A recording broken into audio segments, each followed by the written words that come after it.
Olá pessoal, hoje é quinta-feira, 17 de novembro de 2011. Estamos começando então mais um Tecno Hour, o Tecno Hour de número 9. Bom, essa semana o programa está bem misturado. A gente tem informação sobre a Google, sobre a Microsoft, sobre vários lançamentos aí que apareceram também da Apple, mudanças de cadeiras acontecendo. Antes de começar, eu queria também agradecer o pessoal do Happy Hour Tech que participou com a gente aqui na semana passada.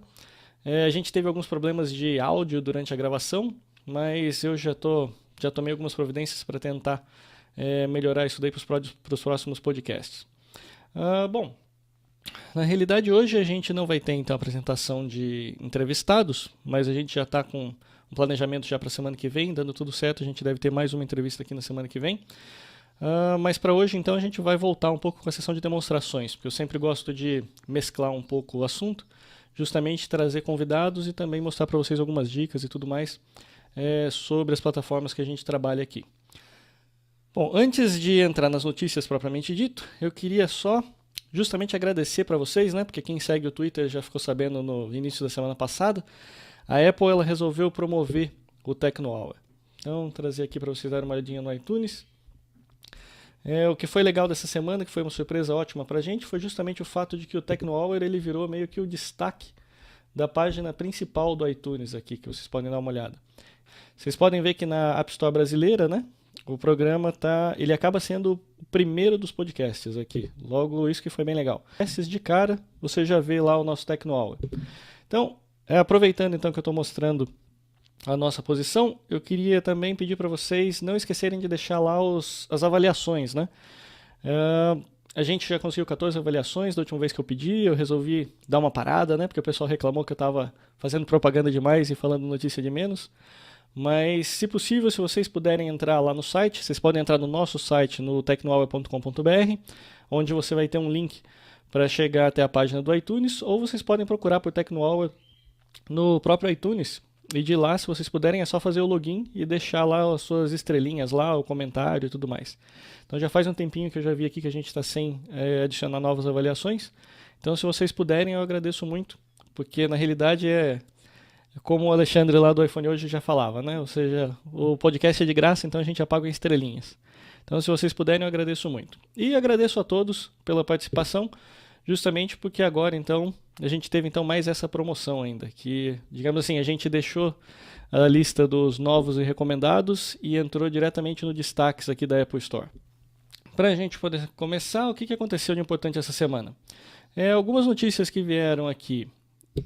Uma coisa que foi extremamente interessante e bastante positiva para o site do Google foi justamente o fato deles começarem a disponibilizar informações sobre o mecanismo de busca deles. Como eu já tinha comentado em alguns podcasts atrás, o pessoal do Google ele acabou entrando numa investigação do governo americano, onde o pessoal estava tentando justamente descobrir se existia algum tipo de favorecimento ou não por parte do Google para as aplicações da própria empresa. Ou seja, a utilização do Google Maps, o Google Shopping, Places, se isso daí estava sendo priorizado no mecanismo de busca, se comparado com sites de terceiros, né? Que seriam, por exemplo, para você buscar restaurantes, você pode ir pelo Google Places ou você pode ir pelo Yelp, por exemplo, que é um serviço bastante difundido lá nos Estados Unidos. Você poderia também ter informações de Foursquare. Então, a questão toda que estava sendo levantada era se o fato do Google controlar o algoritmo de busca estaria fazendo com que ele desse preferência para os próprios sites e serviços que ele oferece. E isso poderia caracterizar concorrência desleal. A parte legal de tudo isso daí foi o seguinte: uma vez que começou essa investigação e tudo mais, a impressão que está dando aqui é que o Google começou a mudar um pouco a postura. E o que ele está fazendo então? Ele, pela primeira vez, ele já tinha disponibilizado informações sobre o algoritmo antes, mas pela primeira vez ele começou a passar informações mais detalhadas sobre esse algoritmo. Então, o pessoal da Info aqui deu uma olhada, trouxe para a gente o link, e nesse link aqui, vocês podem, se vocês puderem ler inglês, vocês acabam dando uma olhada aqui, vendo exatamente o que aconteceu. São 10 modificações que eles fizeram, justamente endereçando esse tipo de coisa, dizendo o que acontece com línguas que, por exemplo, não tem muitas páginas desenvolvidas naquela língua. Eles pretendem traduzir do inglês, então, para essa língua e daí oferecer novos resultados. Então, eles estão muito bem definindo como é que isso daí vai funcionar. Não é um grande conjunto de detalhes, ou seja, o pessoal dos SEO da vida pode dormir sossegado ainda, porque eles ainda vão ser necessários. Porque o grande perigo que aparece quando esse tipo de ferramenta é disponibilizada é justamente o fato de que se você der muita informação sobre o algoritmo, acaba ficando fácil para as pessoas burlarem o mesmo. Né? Ou seja, eu poderia, vamos supor que o Google dissesse, não, eu faço a indexação toda através dos headers das páginas HTML. Não é o caso, tá? Mas supondo que ele fizesse isso, alguém poderia simplesmente pegar e colocar um monte de palavra-chave nos headers e com isso conseguir ficar melhor colocado nos rankings. Então é uma eterna briga que está tendo ali entre o pessoal de otimização de sites, né, que quer sempre fazer o site dos clientes ficar sempre no topo da lista, e o Google, que na realidade tem que tentar meio que filtrar isso justamente para mostrar o que é mais relevante para quem está fazendo a busca. Então esse aí é uma briga eterna que vai acontecer por aí, mas que agora parece que o Google está realmente dando mais valor aí a dar uma postura mais aberta nessa situação toda. Então, a princípio é bom para todo mundo. Então, vamos ver aí como é que vai continuar nos próximas semanas, próximos meses, se ele vai continuar disponibilizando esse tipo de informação. Depois, um dos lançamentos mais esperados que a gente teve aqui foi justamente o lançamento do código-fonte do Android 4.0, que é o Ice Cream Sandwich. O lançamento dessa plataforma do Android 4.0, ele já foi notícia algumas semanas atrás, a gente chegou a fazer até um especial aqui no Tecnohour sobre ele, mas o principal foi o seguinte, naquele momento o que aconteceu foi a demonstração das funcionalidades do sistema. Foi o lançamento também do Galaxy Nexus, mostrando como é que estava funcionando a parceria lá da Google, da Samsung e as novidades aí que vinham com o sistema operacional. Já o que a gente está falando agora é justamente código-fonte, porque vocês sabem que o Google, na realidade, ele não vende aparelho, né? Ou melhor, não vendia, agora vai ter usar Motorola, mas ele tem toda uma rede de parceiros lá onde ele disponibiliza então o sistema operacional para esses parceiros colocarem nos aparelhos celulares. E isso é o que está acontecendo a partir de agora, ou seja, a partir de hoje, né, o lançamento aqui, dia 16 de novembro, na realidade foi ontem, que foi disponibilizado então no site deles o código-fonte do Android. Então é a partir de agora que o pessoal que tem aparelhos antigos da Motorola pode começar a cobrar os fabricantes e tudo mais para que eles consigam então fazer o port, né? Ou seja, trazer o Android 4.0 para funcionar nos aparelhos deles. Eu já mostrei no podcast da semana passada que não são todos os aparelhos que vão receber essa atualização, então vocês podem dar uma olhada no podcast anterior no link e dar uma olhada na tabela dizendo ali quais são os Androids que devem ou não receber. E agora ficar antenado aí para saber se o Android vai chegar, se o Android 4.0 vai chegar no seu aparelho ou não. Então essa é uma notícia que eu fiquei meio na dúvida se eu colocava ou não no podcast, mas que ela está meio estranha, porque ela está dizendo que o lançamento aqui da plataforma do Microsoft Office 365 foi feito agora oficialmente aqui para o Brasil. Ela é uma notícia relativamente recente, mas eu achei meio estranho porque eu já tinha falado disso há pelo menos uns 5 ou 6 podcasts atrás. Eu não sei se houve alguma mudança no cronograma, se essa é uma versão que está em português ou o que quer que seja. Não sei o que exatamente eles estão chamando de lançamento, mas se vocês têm interesse de conhecer essa plataforma da Microsoft, vale a pena vocês darem uma olhadinha então no site. Se vocês quiserem ter mais informações detalhadas sobre ele, vocês podem procurar um dos nossos podcasts anteriores, onde eu acabei fazendo uma demonstração, inclusive, de como é que ele funcionava, abrir documentos do Word, do Excel, do PowerPoint, tudo isso daí via browser. Então, vocês podem dar uma olhadinha lá que tem uma demonstração bem legal de como é que isso daí funciona. A notícia está dizendo que o serviço vai custar a partir de $6 por usuário por mês para pequenas empresas e as grandes empresas vão poder usar o serviço por preços que variam de $2 até $27 por usuário por mês. E aqui é mais um daqueles momentos do eu te disse, né? Ou seja, eu não estava esperando que ia acontecer tão rápido, mas acabou acontecendo, que a Adobe finalmente matou o Flash. Então, como eu já tinha falado para vocês também em alguns podcasts anteriores, então estou falando, esse daqui está parecendo quase um podcast de eu disse, eu te disse, eu te disse. Mas o que aconteceu essa semana também foi o seguinte, a Adobe lançou um pronunciamento oficial dizendo que ela não vai mais continuar evoluindo o plugin de Flash para a plataforma móvel, tanto para smartphones e tablets, quanto também para Smart TVs, né? Que seria o caso da Google TV e tudo mais. Então, o Flash em si ele continua existindo, só que ao invés de ser uma tecnologia própria, né, que requer o plugin para funcionar, ele vai acabar funcionando de forma a gerar aplicativos móveis, seja em HTML5 ou seja em código nativo. Então ele acaba virando uma plataforma de desenvolvimento mais do que uma ferramenta propriamente de internet.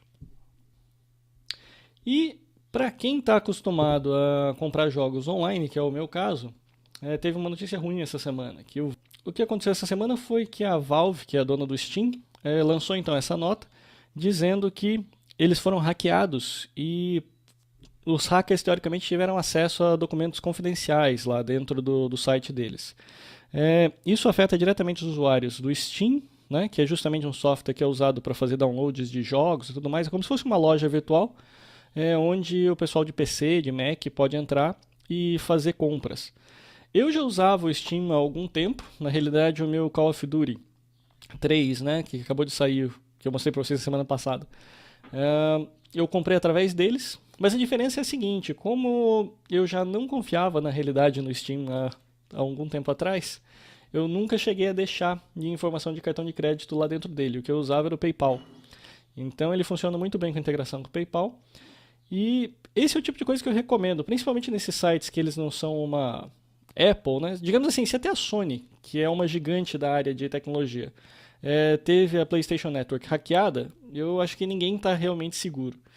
Então, eu tento focar nesses sites que são internacionais, que são mais visados, justamente porque eles já atingiram o tamanho suficiente para ser alvo de hacker.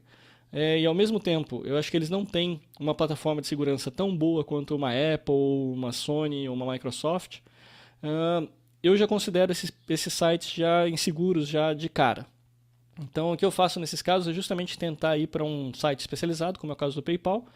Então eu deixo a minha informação de crédito no PayPal e daí, se for o caso, eu uso esses sites daí através do PayPal. Faço pagamento através dele. Então, para mim, não foi um grande problema esse problema dos hackers. Mas se você tem conta no Steam, não usa já há algum tempo e usou seu cartão de crédito lá para fazer compras, vale a pena você entrar lá então na loja e no mínimo trocar sua senha e ficar de olho na fatura do cartão de crédito para ver se não vai ter nenhum problema. A princípio, no comunicado, eles dizem que o hack foi somente na parte de fóruns, né, da comunidade, mas que eles não descartam a possibilidade do pessoal ter entrado e baixado também a questão dos cartões de crédito e tudo mais. Então, provavelmente a gente vai escutar mais sobre isso aí nas próximas semanas. Com isso a gente termina a parte de destaques e vamos entrar então na parte dos fatos rápidos. Então, o que aconteceu essa semana?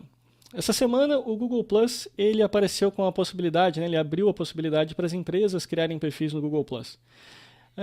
Já vi coisas a favor e contra. Na realidade, assim, é bom o fato da gente conseguir criar páginas. Eu já fui até lá e criei a página do TechnoHour, mas tem um problema seríssimo com essa forma que o Google criou, que foi o seguinte: você tem que ser um usuário do Google Plus e quando você cria essa outra conta para empresas, ela acaba estando associada ao seu próprio Google Plus.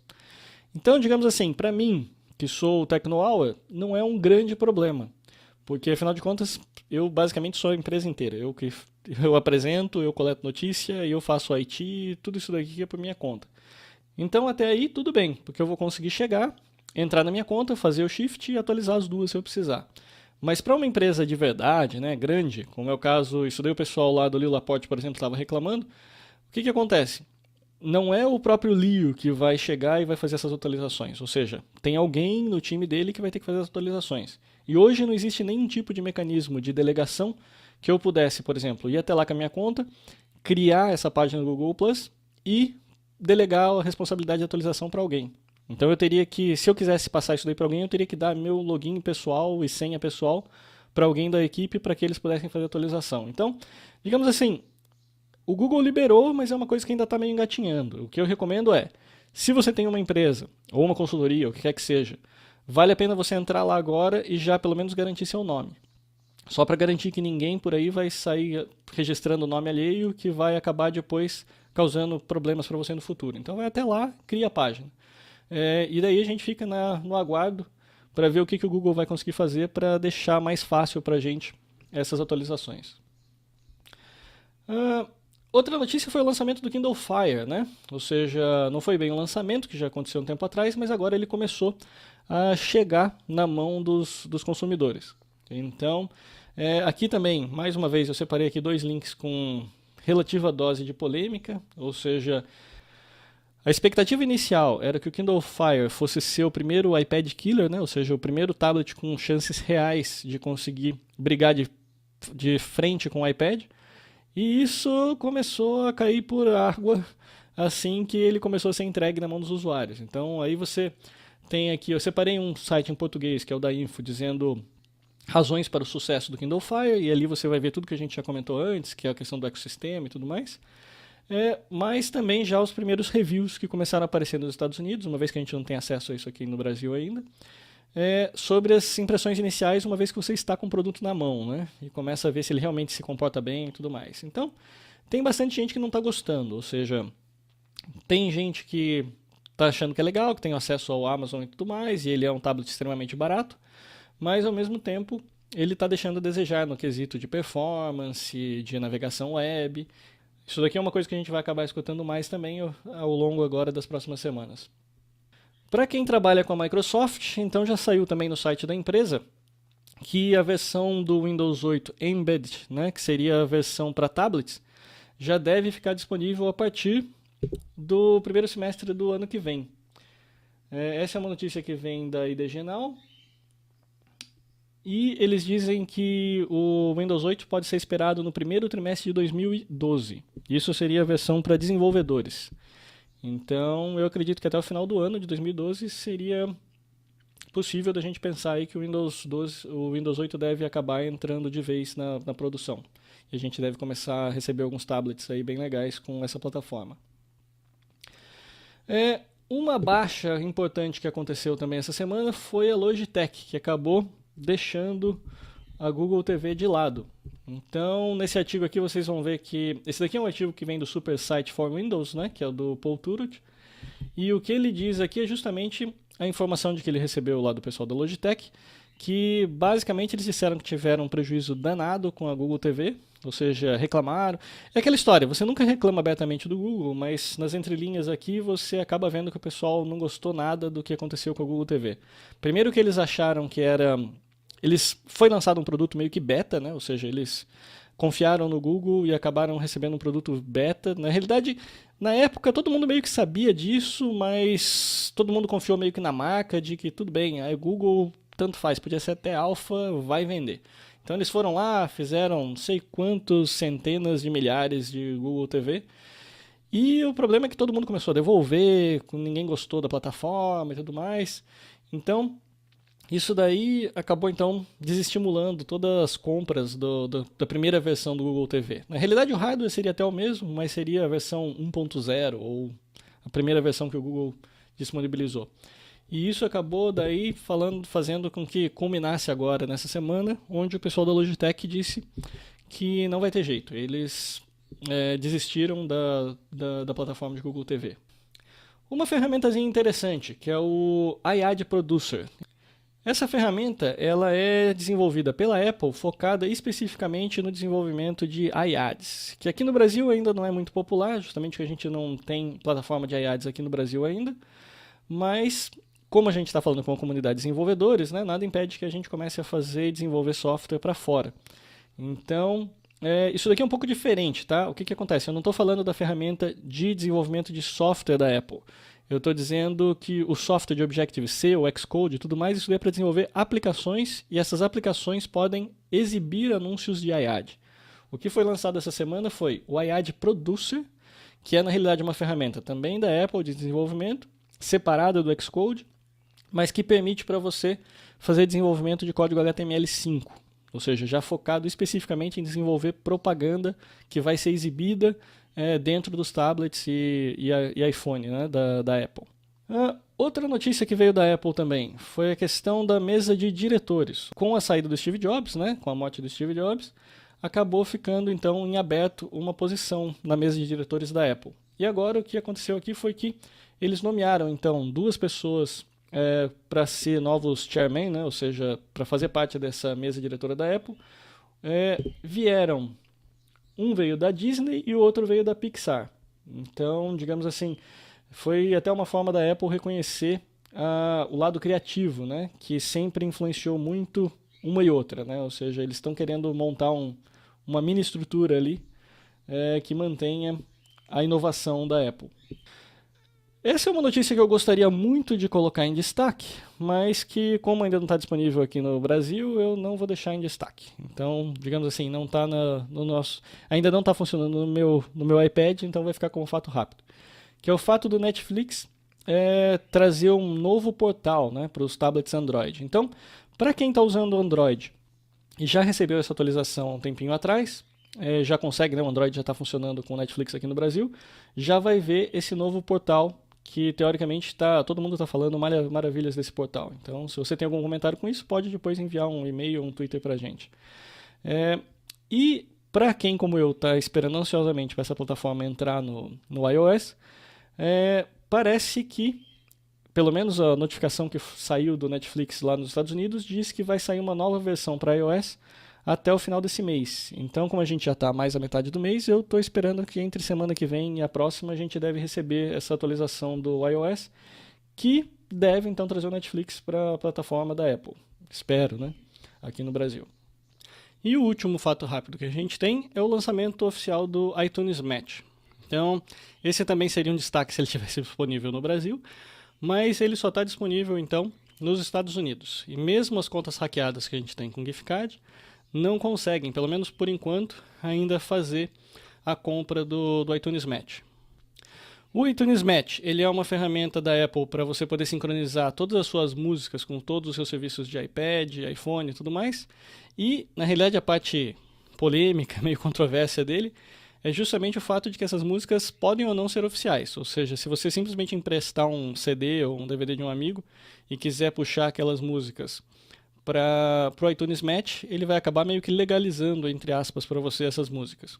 Então você poderia simplesmente fazer o sincronismo e ele automaticamente te daria uma versão oficial da música. E o valor dele vai ser de cerca de $29 por ano, e com isso você vai poder colocar quantas músicas você quiser ali. Então, eu vou continuar dando uma olhada nesse iTunes Match nos próximos dias para ver se muda alguma coisa, porque a princípio é o que eu falei, você obrigatoriamente precisa ter um cartão de crédito dos Estados Unidos para conseguir comprar essa assinatura, né, do iTunes Match. Então isso a gente vai ter que daí acompanhar para ver se muda alguma coisa nos próximos dias ou não. Bom, então a gente vai passar agora para a parte de demonstrações, que faz um tempinho que eu não faço, né, uma vez que a gente teve algumas demonstrações e participações especiais aí nos últimos programas, a gente acabou fazendo uma sequenciazinha meio temática de podcast. Mas agora a gente pode continuar então na parte de demonstrações de aplicações e tudo mais que a gente está acostumado a ver. Então vamos lá, aqui são algumas dicas de iOS 5. A primeira que eu separei para vocês foi o histórico das tabs do Safari. Então,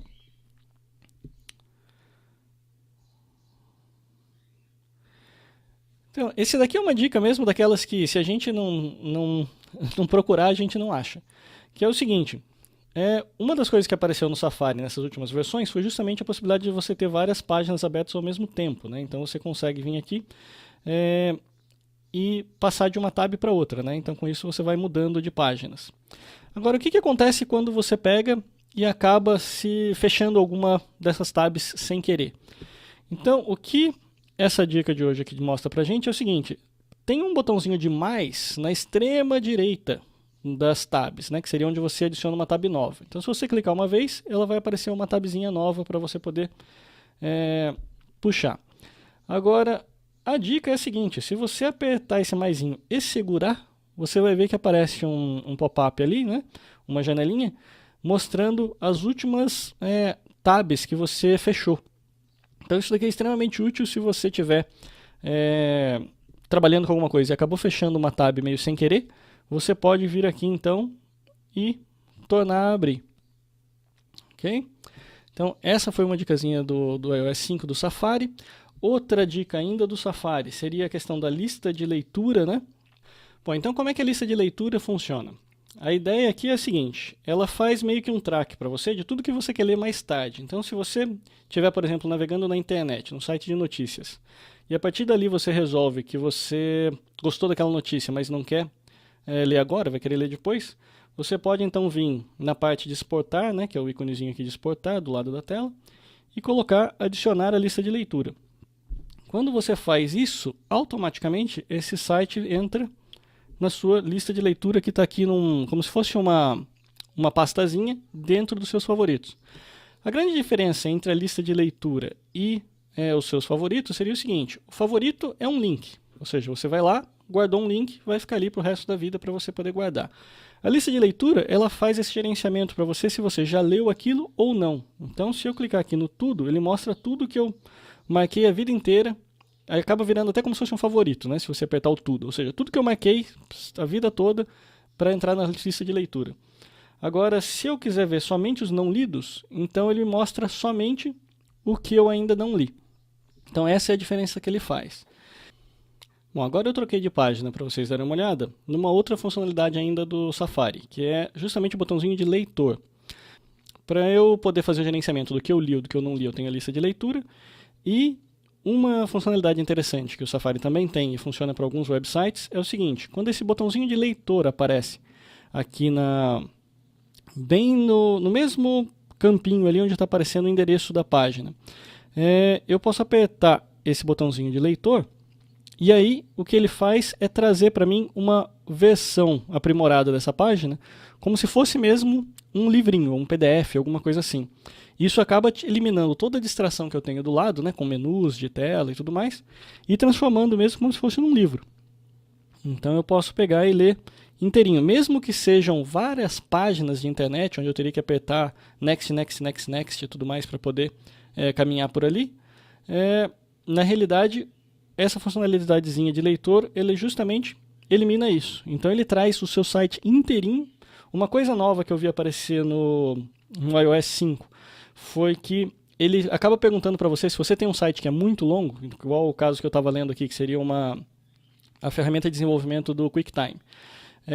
Se esse site for muito longo, ele vai inclusive perguntar para você se você permite que ele use mais espaço em disco. Ou seja, ele vai tentar mesmo trazer o seu site inteirinho para puxar ali e guardar para você ali, para você poder ver como se fosse um único artigo. Então, mesmo que sejam várias páginas de internet, ele lê todas essas páginas na sequência e acaba trazendo tudo no formato de um único artigo. Eu vi que isso daqui funciona para alguns sites e alguns outros não, mas para os que funciona muito bem. Então eu recomendo que vocês deem uma olhadinha. A única coisa que vocês precisam fazer é justamente entrar ali na barra de endereços e apertar o botãozinho leitor. Com isso ele já puxa todo o conteúdo e transforma então nesse meio e-book, né, nesse formato meio de e-book que ele traz para vocês. Um outro recurso que eu não havia comentado na última vez foi o recurso de lembretes. Bom, essa ferramenta de lembrete, eu não acho ela muito útil, principalmente aqui no iPad ou para ser usada de forma manual. Então eu vou dizer mesmo só para constar, para vocês saberem que ela existe. Na realidade, o que ela faz? O próprio nome já disse, ele é um lembrete. Então eu crio aqui uma listinha, nessa listinha eu posso vir e dizer para ele me lembrar desse lembrete em um determinado dia, um determinado horário e tudo mais. Então, quando acontecer isso, ele vai me dar uma notificação ali.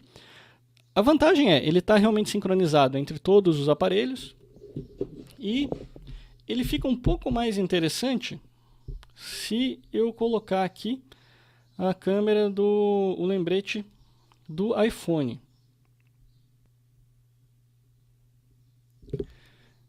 Então, eu vou trazer aqui para vocês na tela, para vocês darem uma olhada no meu iPhone. O que acontece? Não sei se vocês vão conseguir ver aí pelo brilho. Vocês podem ver que o mesmo lembrete que eu criei ali no iPad, ele também apareceu aqui. Então está tudo sincronizadinho, bonitinho com o iCloud. Vou criar aqui um outro.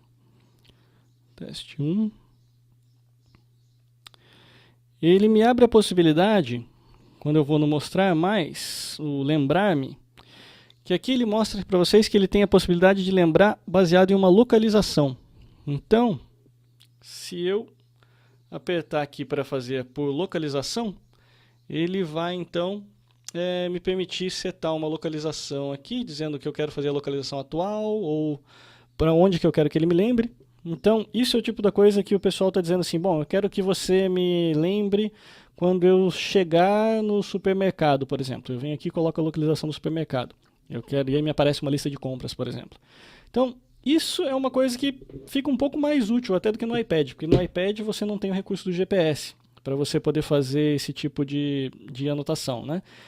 Mas, mesmo assim, é o que eu falei para vocês, eu dificilmente uso essa funcionalidade, eu não acho ela interessante. Ela passa a ser interessante, sim, quando você coloca um recurso do tipo Siri para funcionar. Porque daí o que vai acontecer? Uma coisa é eu ter que pegar o meu aparelho, fazer uma lista de compras ali, e daí dizer, olha, a hora que chegar na posição do GPS tal, você pega e me avisa que eu preciso comprar tal coisa. Outra coisa é eu chegar, abrir o meu Siri e falar, Siri, lembre-me que quando eu chegar no supermercado, eu preciso comprar leite. E aí, acabou. Então, esse é o tipo de recurso que eu acho que ele foi adicionado no sistema operacional para ser usado e ativado por voz. Porque é uma forma de você fazer lembretes rápidos para você mesmo, pedindo para o aparelho fazer isso.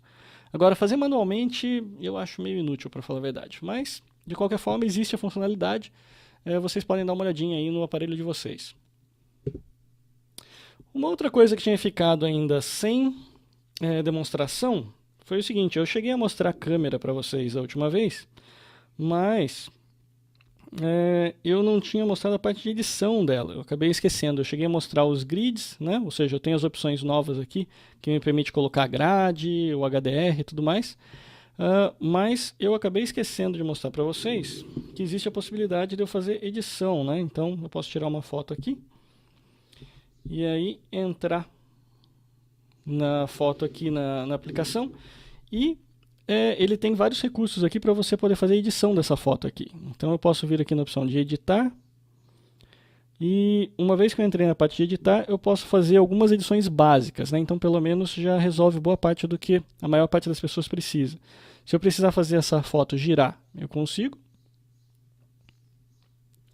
Eu também posso usar um algoritmo automático, que é o mesmo que eles usam no iPhoto, para melhorar a imagem. Então ele faz todo um tratamento de iluminação, cores e tudo mais, que você realmente percebe que ele melhora.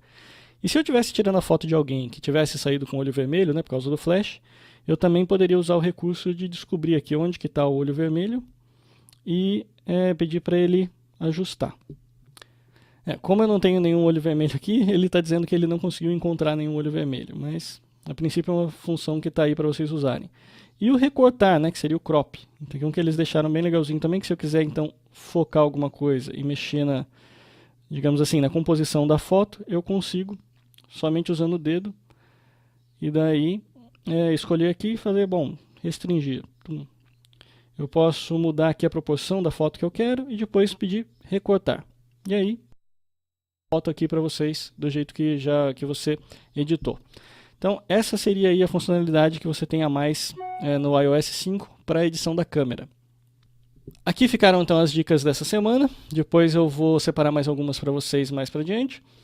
E eu queria mostrar para vocês então, para a gente poder encerrar o Tecno Hour, eu queria demonstrar para vocês alguns recursos que a gente teve aqui de aplicações novas que saíram na App Store recentemente, que eu achei bem interessante aqui para a gente. Uma delas, eu achei que isso daqui provavelmente vai acabar abrindo um novo mercado para o pessoal de audiovisual. É a aplicação do Condition One. O que essa aplicação aqui faz? Por enquanto ela é meio que uma aplicação de demonstração, tá? Mas pelo formato da aplicação eu estou achando que vai ser um formato de compra de conteúdo que eles vão acabar fazendo. Como é que isso daqui funciona? É simples. A pessoa pega e usa uma câmera especial com uma lente de 180 graus para fazer gravação de algum evento. Então, no caso aqui, eles usaram meio um repórter jornalístico, que provavelmente é o idealizador dessa aplicação, onde ele fez algumas filmagens nesse tipo. Então, são cenas reais e tudo mais.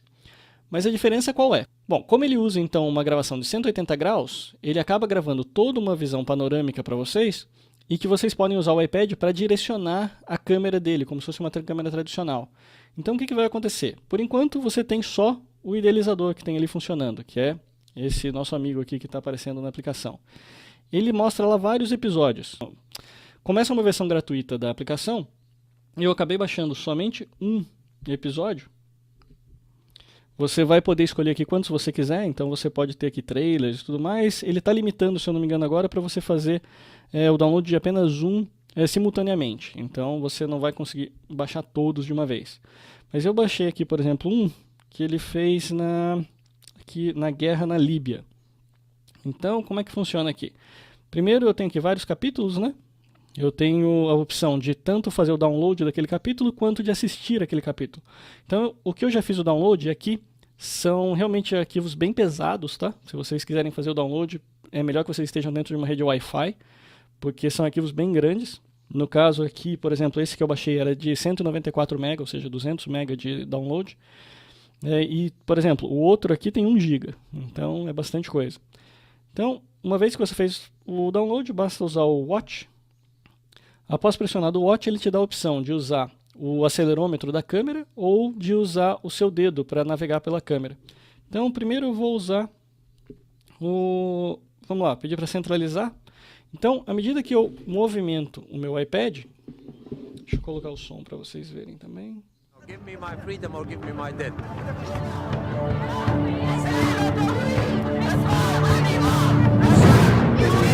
Vocês podem ver que você tem mesmo...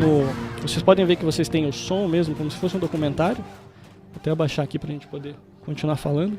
Então você tem o som ali como um documentário e o que vai mostrar o que você está ou não vendo na câmera é justamente a movimentação do seu iPad. Então eu consigo, como se fosse, modificar mesmo toda a perspectiva da cena, era como se eu estivesse ali na cena de tudo que está acontecendo. Então se eu quiser prestar atenção em um determinado tiroteio, alguma coisa assim, eu posso seguir as pessoas que estão aqui do meu lado.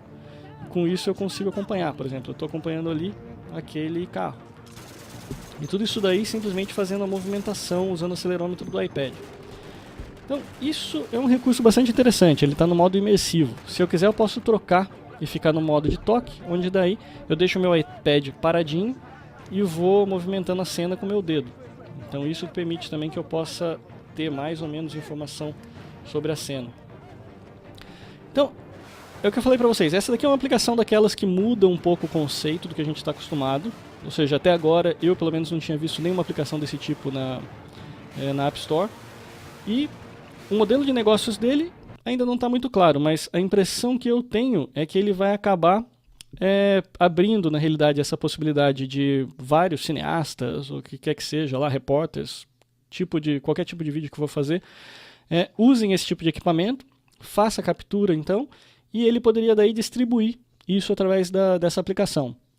Como ela ainda está meio que em fase de demonstração, eu suponho, ou seja, só tem um filmmaker até agora, eu acredito que em breve a gente vai começar a ter mais informação. E esse Patrick aqui, né, que seria o único que a gente tem em conteúdo hoje, ele é um repórter de conflitos, né, e tudo mais, então esse é o principal conteúdo que a gente tem nessa aplicação hoje. Provavelmente isso daí vai mudar assim que ele conseguir mais gente para produzir conteúdo para essa aplicação. Ok? Então essa eu recomendo que vocês deem uma olhada. Ela está disponível gratuitamente na App Store e vocês podem baixar. Se vocês precisarem, dê uma olhada lá no nosso site, no tecnohour.com.br, e de lá vocês conseguem dar uma olhada no link. Outra aplicação que chegou aqui, né, o grupinho da Dragon, né, que chegou, eles já existiam. Essas daqui são aplicações de reconhecimento de voz. Sim. Bom, eles viram que o Siri não foi lançado ainda em vários países e tudo mais, e o pessoal da Nuance resolveu então trazer o Dragon aqui para o Brasil. A parte boa é que ele está suportando o português. A parte ruim é que, mais uma vez, a aplicação não reconhece tudo que deveria. Ele funciona relativamente bem comparado com o que você tem por aí disponível, mas ao mesmo tempo não dá para dizer que ela é perfeita. Então, por exemplo, eu vou fazer um teste aqui com vocês para vocês verem ela funcionando. Então a gente tem que apertar no toque para falar. Olá, esse é o Tecno Hour, o podcast de tecnologia.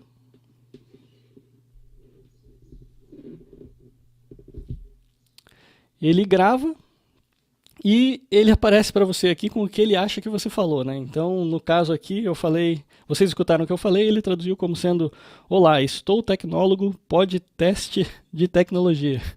Então, vocês podem ver que ainda está bem falho. Então, como essa é uma aplicação que também começa a aparecer na nossa App Store, eu vou até tentar depois fazer, talvez, assim que aparecerem mais aplicações de vozes, fazer meio que um teste ali com várias delas para poder entender e ver se elas realmente conseguem entregar o que prometem, né? Mas, a princípio, se você falar com uma dicção muito boa e palavras muito bem definidas, tradicionais da língua portuguesa, porque o que aconteceu? Ali eu tive o podcast, porque eu falei podcast. Essa não é uma palavra de português, é uma palavra em inglês. Então, ele não está muito bem preparado para aceitar ainda essas variações que a gente costuma fazer, principalmente no vocabulário de tecnologia, né? Mas, assim, é uma aplicação, tradicionalmente deve funcionar aí para, sei lá, 50%, 60% das pessoas, eu suponho.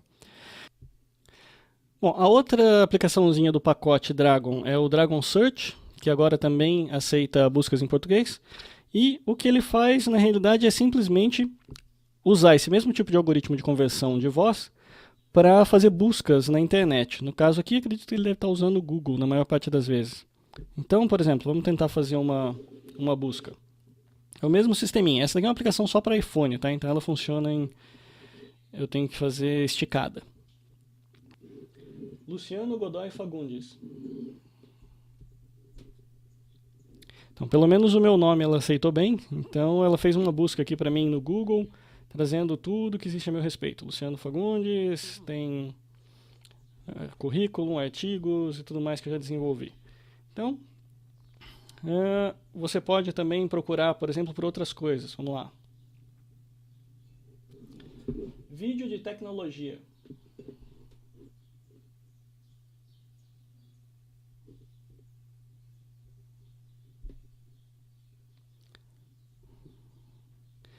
Então o que vai acontecer?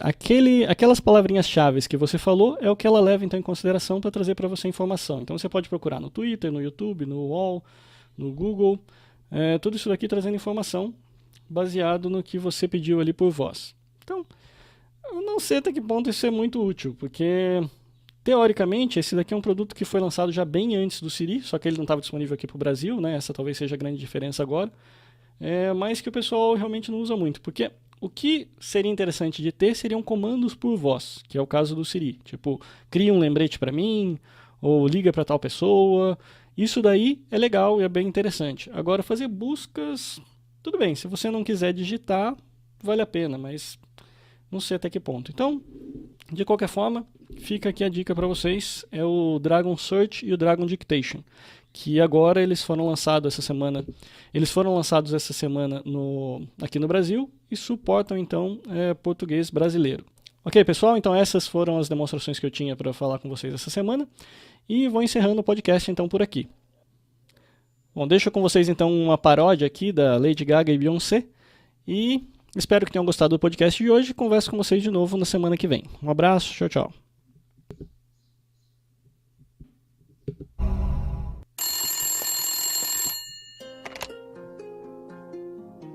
What do you say, BK? You gonna tell me the concept for this telephone video or what?